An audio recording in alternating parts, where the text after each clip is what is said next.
গত আলোচনার পরে আমরা 118টি বিষয়ে একমত পোষণ করেছি। 38টি বিষয়ে আমরা দ্বিমত করলেও সংগ্রামী অভিনন্দন এবং শুভেচ্ছা রইল।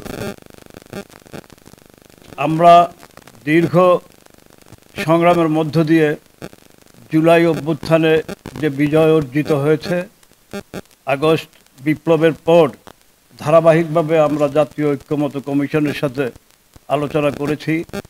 বাংলাদেশের গণতান্ত্রিক ব্যবস্থা প্রতিষ্ঠার ক্ষেত্রে, শাসন ব্যবস্থা বাস্তবায়নের ক্ষেত্রে যে সংস্কার প্রয়োজন, এই সংস্কারের বিষয় নিয়ে আমরা আলোচনা করেছি।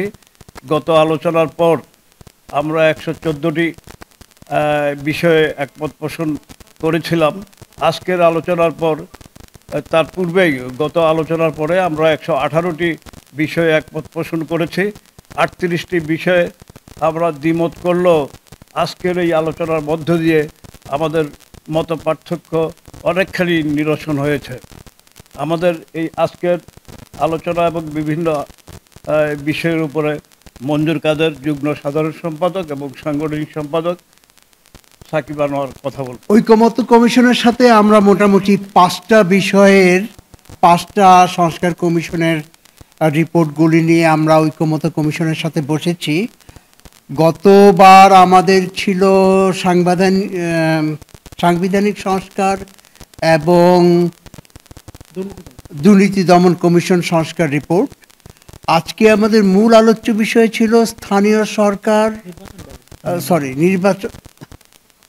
নির্বাচন কমিশন সংস্কার,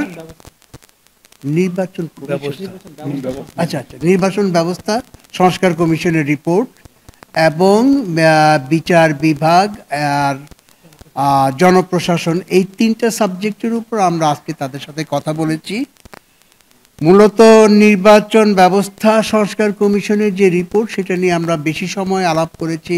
অনেকগুলো সামনে নির্বাচন কিভাবে হবে এবং ভবিষ্যৎ নির্বাচন ব্যবস্থা দেশে কেমন হবে সেটা নিয়ে অনেকটা ফোকাস ছিল। তো এর মধ্যে অনেকগুলো বিষয়ে আমরা তাদের সাথে আগে একমত ছিলাম না, এবার আলোচনার মাধ্যমে আমরা তাদের সাথে একমত হয়েছি। কিছুদিন আগে নির্বাচন কমিশনের প্রবাসী ভোটার এবং অনলাইন ভোটিং ব্যাপারে আমাদের কিছু বক্তব্য ছিল, সেখানেও আমরা তাদেরকে আমাদের অভিমতগুলো জানিয়েছি। আজকে আর বাকি জিনিসগুলোর পরে আমরা মোটামুটি তাদের সাথে প্রায় সব ব্যাপারেই একমত। বিচার বিভাগীয় যেই ব্যবস্থা, সেটাতেও আমরা মোটামুটি তাদের সাথে একমত হয়েছি। আর আরেকটা কোনটা, জনপ্রশাসন, ওটার ব্যাপারেও আমরা অনেক আমাদের দূরত্ব গুছিয়ে এনেছি। এবার বাকিটা আমাদের সাংগঠনিক সম্পাদক সাকিব আনোয়ার আপনাদেরকে জানাচ্ছেন। নাগরিক ঐক্যের অবস্থান হলো জাতীয় এই ঐকমত্য কমিশনের সাথে আসলে সর্বোচ্চ যে জায়গাতে দলের জায়গা থেকে ছাড় দিয়ে হলেও আমরা যতগুলো জায়গায় ঐকমত্যে পৌঁছাতে পারি, কারণ এই জুলাই অভ্যুত্থানের পর বাংলাদেশের রাষ্ট্র কিভাবে গণতান্ত্রিক রূপান্তর হবে, সেই রূপান্তরের লক্ষ্য নিয়ে আসলে এই ঐকমত্য কমিশন কাজ করছে, কারণ অন্যান্য কমিশনের সমন্বয়ে এই কমিশনটা গঠিত। এ কারণেই আসলে আমরা সর্বোচ্চ ছাড় দেওয়ার জন্য প্রস্তুত।